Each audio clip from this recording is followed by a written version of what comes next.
As we're about to enter a new era in video game consoles, let's take a look at their history. From the weird computer console hybrids of the 70s to the rise and fall of Sega and the ingenious masterminds behind PS5 scalpers, this video covers it all. Welcome to the entire history of video game console sales. Starting off with the late 70s and early 80s, a time when the whole tech consumer market was still in its infancy and standards were not really around. Around these times, it's kind of hard to tell what was a gaming console with some computer or TV capabilities and what was a computer that just had some gaming console capabilities. The first truly successful gaming console in the modern sense of the word was the Atari 2600. Unlike other consoles at the time, the Atari 2600 was a machine purely made for gaming, where you could buy games externally and then put them in the form of a cartridge. This machine single-handedly set the new standard for future generations of gaming consoles. While Atari was already setting itself apart as a gaming empire in the West, a small toy company in Japan also started dabbling with video games. This company was mostly known for selling traditional Japanese and Western playing cards. But in 1976 they released their first arcade game, EVR Racer. But after seeing Atari's incredible success in the consumer electronics market, they too decided to enter it with Nintendo's Game & Watch. The Game & Watches are both digital clocks and small handheld games that anyone could play. They were first released in the year 1980, and in the following few years up to 60 different Game & Watch games were released. The Game & Watches were absolute market killers, selling over 43 million total units before they were finally discontinued. In 1983, Nintendo then took a page off of Atari's playbook and created their very own home console. It was known as the Famicom in Japan and then later released in the West under the name of the Nintendo Entertainment System.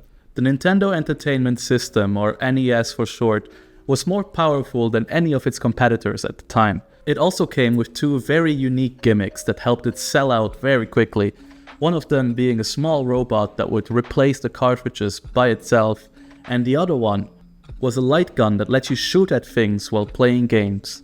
The powerful console, combined with its colorful library of games and two fun gimmicks, quickly landed on every kid's Christmas wish list, and therefore quickly rose to the #1 position on this list. In 1985, just 2 years after the release of the Nintendo Entertainment System, Sega also joined the console market with a direct competitor to Nintendo, the Sega Master System. While the console was more powerful than its competitors, it only managed to sell about 20 million units, most likely due to lackluster marketing and a smaller library of games. Up to this point in time, most video game consoles only came with an 8-bit processor, meaning that they could only process about 64 kilobytes of data at a time. These limitations showed in a lack of colors, a small resolution, and very few sprites being able to be shown on screen at the same time. That's where the whole flickering effect comes from in old games. In 1988, Sega changed this by releasing their newest console, the Sega Genesis or Mega Drive, that was powered by a 16-bit processor.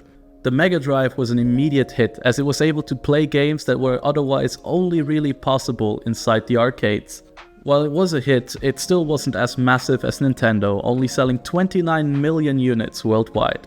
Sega's success in the console market meant that the console wars between Sega and Nintendo were on. In the same year as Sega released their Mega Drive, Nintendo also released their newest console, this time not going for power but innovation. They released the first processor-powered handheld console, the Game Boy. The Game Boy was a bigger success than anyone could have predicted, and it stayed on top of this list for longer than most other consoles. You wanna know which console took it down? Just keep watching. 2 years later, in 1990, Nintendo then also released their own 16-bit home console, the Super Famicom or Super Nintendo Entertainment System, SNES for short. The SNES was another huge success for Nintendo, selling over 46 million total units worldwide. Still, compared to Nintendo's previous efforts, these were lackluster numbers. In the same year as the SNES was first released, Sega tried to do the same thing Nintendo did to them before. They released a handheld console called the Sega Game Gear. Unfortunately for them, the Game Gear did horribly bad, only selling 11 million units worldwide. Nintendo did not want to lose the race against Sega again for the most powerful consoles, so they decided to partner up with Sony to create the first truly 3D capable console on the market. Well, we're not exactly sure why. After a couple years of working together, the deals fell through, and Sony decided to publish their own gaming console, and that is how the PlayStation was born. The PlayStation was the first console that could actually run smooth 3D graphics. And while it wasn't exactly the most realistic 3D you could ever see, they were definitely leaps ahead of previous console generations. This, combined with a great library of games and incredible marketing, led to PlayStation slowly creeping up to that #1 spot. This also meant that Nintendo lost the race again. And so in the year 1995, Nintendo released their newest, most innovative creation yet, the first virtual reality headset, the Virtual Boy. There is no sugarcoating it, the Virtual Boy was horrible. The console had an incredibly limited game library. It couldn't really show any 3D graphics except for red outlines of things. It didn't really make you feel immersed, the resolution was horrible, and nobody wanted it. So it only sold about 770,000 units in its lifetime. To this day, the Virtual Boy is Nintendo's biggest failure. After all of this, Nintendo really needed a win.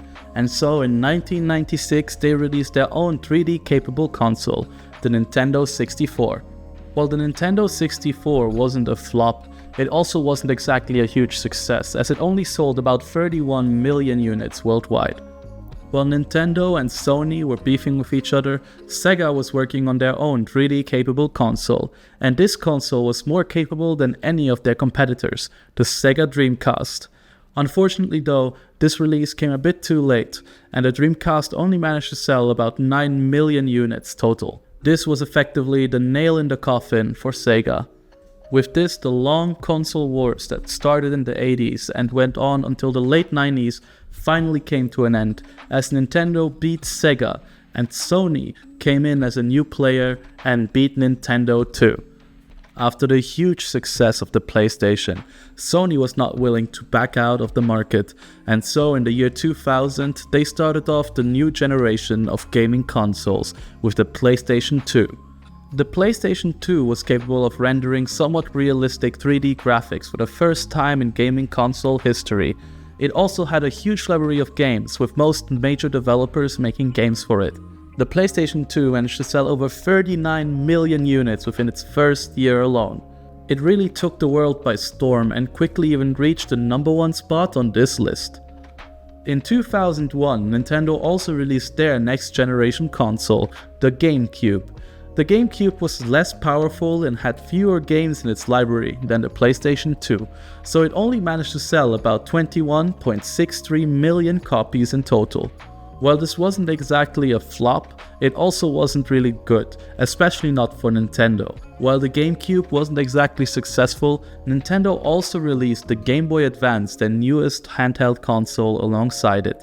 The Game Boy Advance did incredibly well. It sold over 81 million units total and reached the top 3 of this list. In 2001, another company also got inspired by Sony's antics, and they too released a console for this generation of gamers. This company was none other than Microsoft, with their Xbox making good sales for a company that just joined the gaming market. And while it didn't exactly have the same effect as the release of the first PlayStation, it still set Microsoft on its path to gaming consoles. In 2006 and 2007, a new generation of video game consoles was brewing. At the same time, a new generation of video game console wars was also brewing, with 3 different companies, Sony, Nintendo, and Microsoft, looking to get that #1 spot. Surprisingly enough, the first home console to be released in this generation of console wars was not the Wii or the PlayStation 3, but the Xbox 360 by Microsoft. Microsoft's Xbox 360 went head-to-head with Sony's PlayStation 3 for the longest time, only barely losing out at the end of this generation's console wars. In one corner you had Sony trying to defend their title. They created a direct competitor to Nintendo's handheld consoles, the PlayStation Portable. But what's most important in this era was their newest home console, the PlayStation 3, that had graphics that were never seen before. In the other corner, you had Nintendo, focusing more on innovation than graphics. First, they released the Nintendo DS, a dual-screen, touch-controlled handheld console. Due to its unique features, most of the games that released on the Nintendo DS were exclusive to that console. This powerful library, combined with the innovative touch gameplay, quickly led Nintendo DS to the number 2 position on this list, selling over 150 million total copies worldwide. In late 2006, they also released the Nintendo Wii, a motion-controlled home console. The Wii was the first console to really shift their marketing away from kids and edgy teenagers to wholesome families just playing games together. The gimmick of motion controls combined with this better marketing propelled the Wii to the position of the best-selling home console for this generation of video game wars. After Sony's mediocre performance in the last console wars, they needed a new W, which is why they created the PlayStation Vita, a new handheld console that was more powerful than any other handheld in the market at the time. Unfortunately for Sony though, nobody really seemed to care.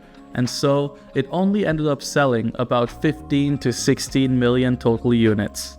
But well, if you think that was bad, just wait till you hear what Nintendo did in 2013. Because in 2013, Nintendo released a sequel to the Nintendo Wii. They called it the Nintendo Wii U and didn't make it very clear in their marketing that it was a separate console and not just an add-on to the Wii. That just left consumers really confused. No one really knew what to do with it. Families wouldn't buy it for their kids, and in the end it only managed to sell about 13 million total units. It's kind of sad that this is how the next generation of home consoles started. In the end of that same year, PlayStation released their newest console, the PlayStation 4, and just a couple days later, Microsoft also released their newest console, the Xbox One. This console war went very differently than the last one, as Sony went leagues ahead of Microsoft and Nintendo, selling more consoles than either of its competitors. While Nintendo really messed up with the Wii U, they did not mess up with their follow-up to their handheld console, the Nintendo 3DS. While the console sold pretty well, it only sold about half the amount of units that the predecessor, the Nintendo DS, sold in total. In 2018, Nintendo kicked off the next generation of video game consoles again, this time with the Nintendo Switch, a console that combined everything successful about their previous consoles. The Switch is both a handheld console and a home console. It has motion controls and it has a great games library. All of these things combined made the Switch a great success for Nintendo. 2 years later, in 2020, Sony released the PlayStation 5, their console for the newest console generation. The PS5 was known for its notoriously low supply, and as the pandemic was making life difficult for most people, other people found a way to make money in the PlayStation's low supply by buying it in bulk and reselling it at a much higher value. This PlayStation scalper epidemic lasted a whole 2 to 3 years until the end of the pandemic. After the end of the lockdowns, people were just not that interested in gaming consoles anymore. And so the scalpers didn't have people to resell their consoles to anymore. Nowadays, as high-end computers become more and more accessible to the average household, video game consoles become less and less relevant. In other words, unless your console is a handheld, there isn't that much of a market for it left, and you will never see the numbers that you used to have anymore. Personally, I believe that the same thing is going to happen with handheld consoles as well. As phones become more and more powerful, they will slowly start replacing them as the go-to for gaming on the go. If you like this video, please subscribe for more videos in the future. Leave a comment letting me know what you think I can do to improve my commentary, and if there's any issues with the data, we're always trying to improve here and to give you the best content that you deserve. Thank you and have a good one.